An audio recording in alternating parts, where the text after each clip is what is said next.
பார்த்தீங்கன்னா BEd first year second semester. அதில் வந்து பார்த்தீங்கன்னா மேஜர் சப்ஜெக்ட் தான் இன்னைக்கு நம்ம பார்க்க போகிறோம். சரிங்களா?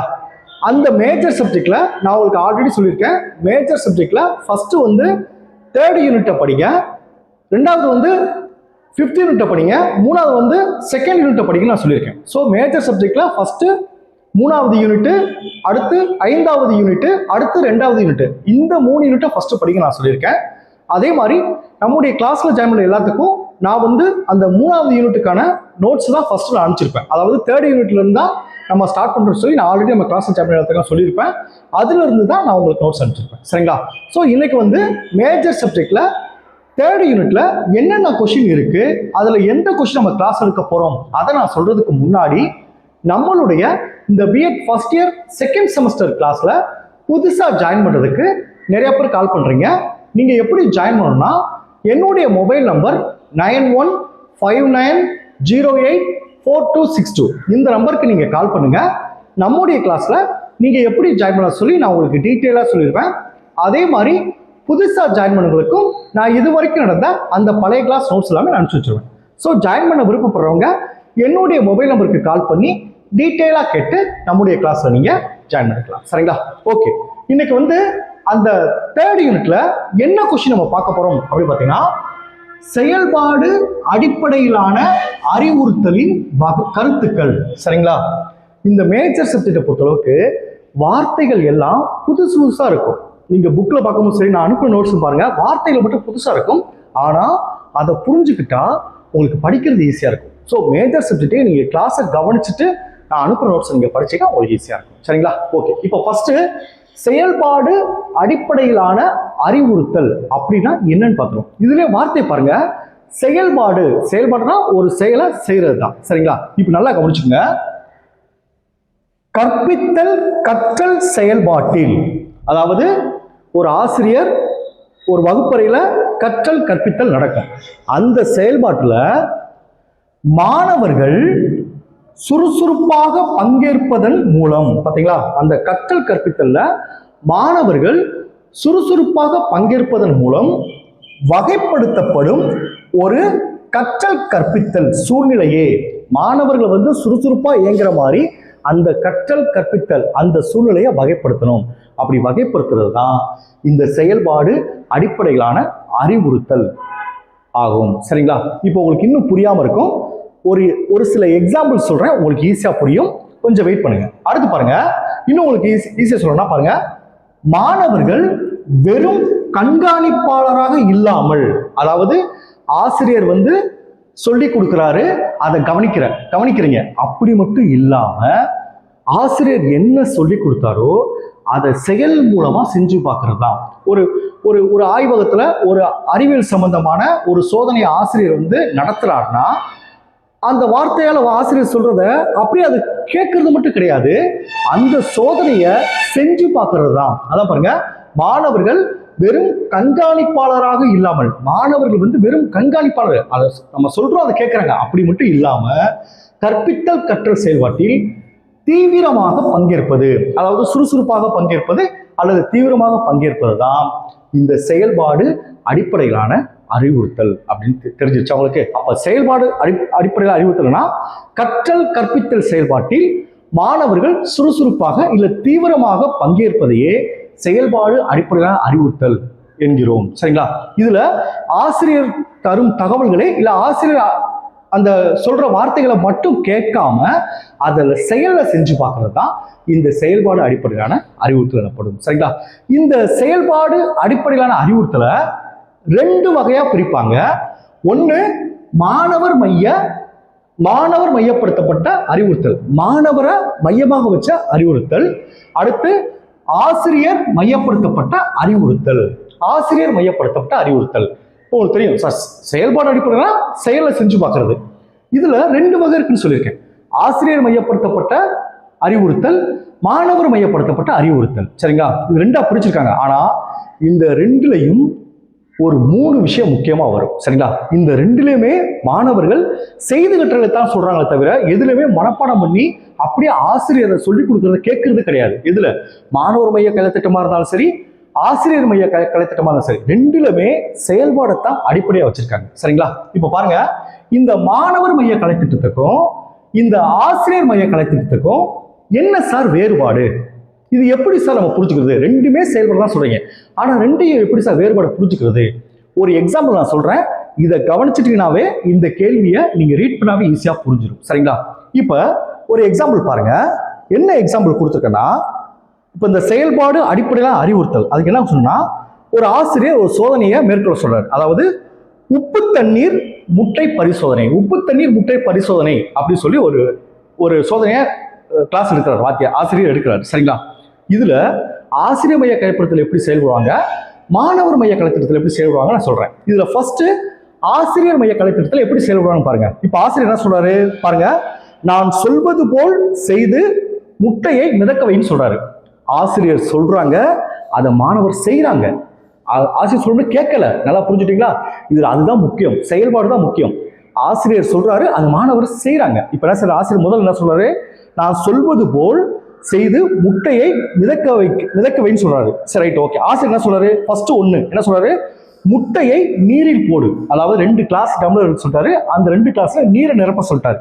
நீரை நிரப்பிட்டு ஃபர்ஸ்ட் என்ன சொல்றாரு, முட்டையை நீரில் போட சொல்றாங்க. அந்த 2 முட்டையை அந்த 2 நீர்லயும் போட சொல்றாங்க. போட்டு ரெண்டாவது என்ன சொல்றாங்க பாருங்க, 3 ஸ்பூன் உப்பு சேர்க்க சொல்றாங்க.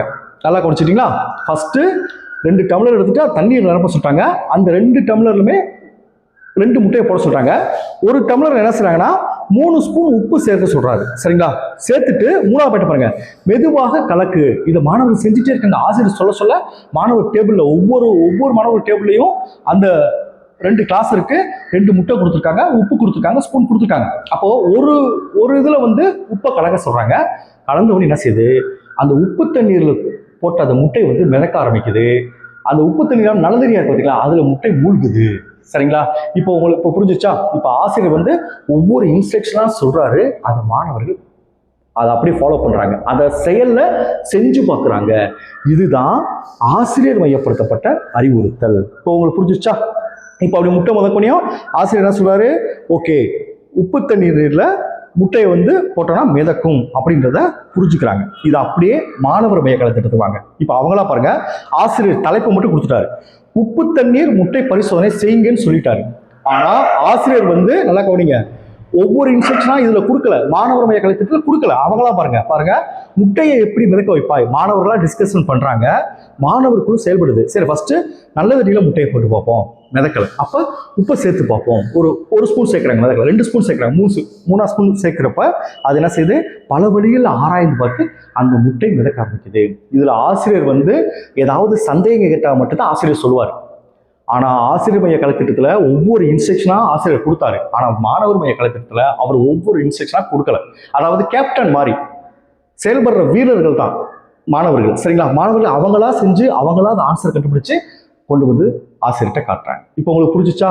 இதுதான் ஆசிரியர் மைய கலைத்திட்டம், மாணவர் மைய அறிவுறுத்தல். இப்போ உங்களுக்கு புரிஞ்சிச்சுல? ஓகே. இந்த ஆசிரியர் மாணவர் மையப்படுத்தப்பட்ட அறிவுறுத்தல், ஆசிரியர் மையப்படுத்த அறிவுறுத்தல்ல 3 முக்கியமான விஷயம் இருக்கும். சரிங்களா? இது 3மே ரெண்டுலயுமே வரும். இந்த ரெண்டுலயுமே 3 வரும். அதாவது மாணவர் மையப்படுத்தப்பட்ட அறிவுறுத்தலும் சரி, ஆசிரியர் மையப்படுத்த அறிவுறுத்தலும் சரி, இந்த 3மே வரும். என்ன வரும் பாருங்க, செய்வதன் மூலம் கற்றல். ரெண்டுலயுமே செய்வதன் மூலம் தான் கத்துக்கிறாங்க. ஒண்ணுல ஆசிரியர் இன்ஸ்ட்ரக்ஷன் சொல்ல மாணவர் செய்யறாங்க, இன்னொன்னுல மாணவர்களா செஞ்சு பார்க்கறாங்க. ஆனா சோதனை ஒண்ணுதான். உங்களுக்கு புரிஞ்சுச்சா? அப்ப ரெண்டுலயுமே செய்வதன் மூலம் தான் கற்றல் வரும். அடுத்து பாருங்க, படைப்பாற்றல். ரெண்டுலயுமே மாணவர்களுக்கு படைப்பாற்றல் ஏற்படுகிறது. ஏன்னா அவனா செஞ்சு பார்க்கறான். ஒண்ணு ஆசிரியர் இன்ஸ்ட்ரக்ஷன் கொடுத்து செஞ்சு பார்க்கறான், இன்னொன்னு அவனா செஞ்சு பார்க்கறான். ஆனா மாணவர்களுடைய படைப்பாற்றல் திறன் அதிகரிக்கிறது. மூணாவது பாருங்க, இனிமையான அனுபவம். இது அவனா செஞ்சு பார்க்கறதுனால ஒரு நல்ல அனுபவமா மாணவர்களுக்கு ஏற்படுது. புது புது அறிவியல் சோதனை செய்வதற்கு அவனுக்கு தூண்டுகோலாக இருக்கு. இப்போ உங்களுக்கு புரிஞ்சிருச்சா? இப்போ நீங்களே எழுதலாமா? இப்போ நான் உங்களுக்கு நோட்ஸ் கொடுத்த அந்த சென்டென்ஸை வாசிக்கிறேன் பாருங்க, உங்களுக்கு ஈஸியா புரியும். இப்போ நான் சொன்ன எல்லா வார்த்தையும் நல்லா கவனிச்சுக்க. நான் சொன்ன இப்போ எல்லா வார்த்தையும் நான் உங்களுக்கு அனுப்புற நோட்ஸ் இருக்கும், அதை ரீட் பண்ற மாதிரி உங்களுக்கு ஈஸியா புரியும். இப்போ பாருங்க, செயல்பாடு அடிப்படையிலான அறிவுறுத்தல். ஃபர்ஸ்ட் பாருங்க, செயல்பாடு அடிப்படையிலான அறிவுறுத்தல் என்பது ஆசிரியர்களை மையமாக கொண்ட கற்பித்தல் முறைகளில் ஒன்றாகும். ஆசிரியர் கற்பித்தல் முறைகளில் ஒன்றாகும் சொல்றாங்க. ஆனா ரெண்டு இருக்கு, மாணவர் மையம், ஆசிரியர் மையம். ஆனா ரெண்டுலயுமே ஆசிரியர் இருக்காரு. நல்லா புரிஞ்சுட்டீங்களா? அதுதான் ஆசிரியர் மையமாக கொண்ட கற்பித்தல் முறையில் ஒன்றாகும். பாருங்க, செயல்பாடு அடிப்படையில் அறிவுறுத்தல் மாணவர்களுக்கு மதிப்புமிக்க அனுபவத்தை வழங்குவதோடு, பாத்தீங்கன்னா மதிப்புமிக்க அனுபவத்தை வழங்குவதோடு கற்றலை இனிமையாக மற்றும் நீடித்த அனுபவமாக மாற்றும் சொல்லியிருக்காங்க. அடுத்த முக்கியமான பாக்ஸ் போட்டு கொடுத்துருக்க பாருங்க. இந்த கற்பித்தல் கற்றல் செயல்பாட்டில் மாணவர்கள் செயலில் பங்கேற்பது செயல்பாடு அடிப்படையிலான அறிவுறுத்தலின் இன்றியமையாத அம்சமாகும். ரெண்டுலயுமே மாணவர்கள் செயல் இறங்குறாங்க. புரிஞ்சுச்சா? அடுத்து பாருங்க, மாணவர்களின் பங்கேற்பால் வகைப்படுத்தப்படும் கற்றல் கற்பித்தல் சூழ்நிலையை செயல்பாட்டு அடிப்படையிலான அறிவுறுத்தல் என்று அழைக்கலாம் அப்படின்னு சொல்லியிருக்காங்க. இதுல பாருங்க ஒரு 2 பாயிண்ட் இருக்கு. முதல் பாயிண்ட் பாருங்க, செயல்பாட்டு முறைகளில் மாணவர் தனது சொந்த யோசனைகளையும் எண்ணங்களையும் உருவாக்க மற்றும் வெளிப்படுத்த அனுமதிக்கப்படுகிறார். ஏன்னா மாணவர் சொல்ல அவனா சிந்திச்சலாம். ரெண்டாவது பாயிண்ட் பாருங்க, ஆசிரியர் அல்லது தொகுக்கப்பட்ட கற்பித்தல் பொருட்களை பார்த்து கேட்பதற்கு மேலாக கற்றுக்கொள்பவர் எதையாவது செய்து கற்றல் செயல்பாடு அடிப்படையில் அறிவுறுத்தல் என்று அழைக்கப்படுகிறது. பாருங்க, ஆசிரியர் சொல்லியும் அவங்க செய்யலாம், தானாகவும் செய்யலாம். ஆனா இதுல மெயினா என்னது, செயல்பாடு அப்படின்னு சொல்றாங்க. எடுத்துக்கிட்டு பாருங்க, மாணவர் ஒரு பரிசோதனை மேற்கொள்வது, உருவத்தை வரைவது, ஏதாவது ஒன்றை உருவாக்குவது அல்லது ஒரு திட்டத்தை செயல்படுத்துவது போன்ற செயல்பாடுகள் ஏதாவது மாணவர் ஏதாவது ஒன்று செய்யறது. சரிங்களா? அடுத்து 3ஆவது பாயிண்ட் பாருங்க, மேற்கூறிய விளக்கங்களை பகுப்பாய்வு செய்யும் போது செயல் அடிப்படையிலான அறிவுறுத்தலின் முக்கிய பண்புகளில் ஒன்று மாணவர்களின் சுறுசுறுப்பான பங்கேற்பு மற்றும் செய்வதன் மூலம் கற்றல் வடிவமாகும். சுறுசுறுப்பான பங்கேற்பு செய்யறது தான்.